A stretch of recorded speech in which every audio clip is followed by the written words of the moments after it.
nuestro espacio, Los Abogados.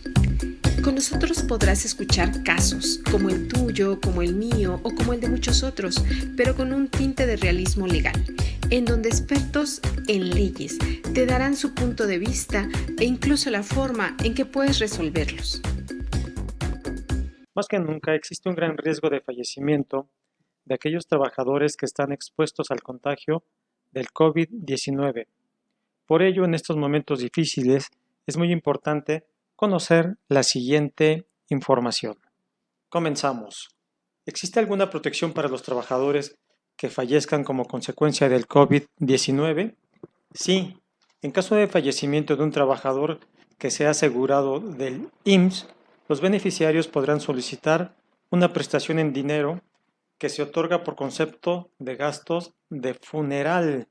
Esta prestación se determina considerando 2 veces el valor de los UMAS, es decir, la unidad de medida y actualización que corresponda a la fecha del fallecimiento. En caso de fallecimiento de algún trabajador, ¿qué pasa con los salarios y prestaciones? Los beneficiarios del trabajador fallecido tienen derecho a percibir las prestaciones e indemnizaciones pendientes de cubrirse al trabajador, ejercitar las acciones y continuar los juicios que se hubiesen iniciado previamente a su deceso, sin necesidad de procedimiento de legalización de un testamento. ¿Quiénes pueden ser beneficiarios del trabajador?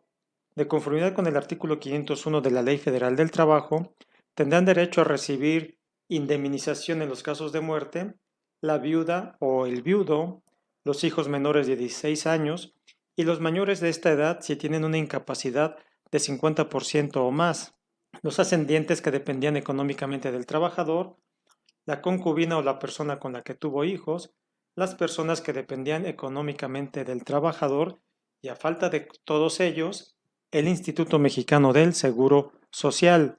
¿Pueden los trabajadores designar a sus beneficiarios? Sí, de conformidad con lo señalado en el artículo 25, fracción décima de la Ley Federal del Trabajo, el contrato de trabajo deberá contener la designación de beneficiarios para el pago de los salarios y prestaciones devengadas y no cobradas a la muerte de los trabajadores o las que se generen por su fallecimiento o desaparición derivada de un acto delincuencial. Y si no tengo contrato de trabajo, es importante que el trabajador informe por escrito al patrón quién o quiénes designa como sus beneficiarios. Para cobrar las prestaciones laborales y de seguridad social, ¿es necesario llevar juicio sucesorio? No. El juicio sucesorio se debe de llevar para la disposición de bienes de las personas que fallecen, pero tratándose de salarios y prestaciones laborales no es necesario. Entonces, ¿a dónde tengo que acudir para el cobro de los salarios y prestaciones?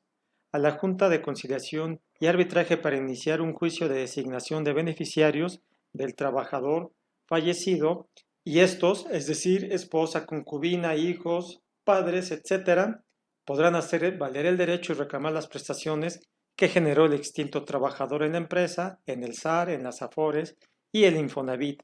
¿Qué prestaciones puedes solicitar del Infonavit? La devolución del fondo de ahorro de Infonavit en caso de que el extinto trabajador haya generado el fondo de ahorro en el periodo de 1972 a 1992 y no lo haya solicitado. En este caso, los beneficiarios tendrán derecho a solicitar su devolución. Si el extinto trabajador obtuvo crédito de vivienda, podrán sus beneficiarios solicitar la liberación del crédito y cancelación de la hipoteca. ¿Qué aportaciones pueden solicitar de la AFORE? La devolución de las aportaciones del SAR de 1992 a 1997, la devolución de las aportaciones del 2% de la subcuenta de retiro, cesantía en edad avanzada y vejez. En caso de que el extinto trabajador no haya adquirido crédito de vivienda, podrán solicitar la devolución de las aportaciones de la subcuenta de vivienda de 1997 a la última fecha en que dejó de laborar. ¿Qué tipo de pensiones se pueden solicitar al IMSS por parte de sus beneficiarios? El pago de la pensión de viudez a la esposa o concubina, pensión de orfandad y pensión de ascendientes. En caso de que el patrón no haya inscrito al trabajador en el IMSS, ¿qué sucederá? Cabe señalar que si el patrón, en contravención a lo establecido en la Ley del Seguro Social, y Ley Federal del Trabajo nunca inscribió al trabajador en el régimen de seguridad social, entonces estará obligado el patrón a pagar, de acuerdo al artículo 502 de la Ley Federal del Trabajo, una indemnización equivalente a 434,400 pesos, que resultan ser 5,000 unidades de medida y actualización para el año 2020, más las sanciones a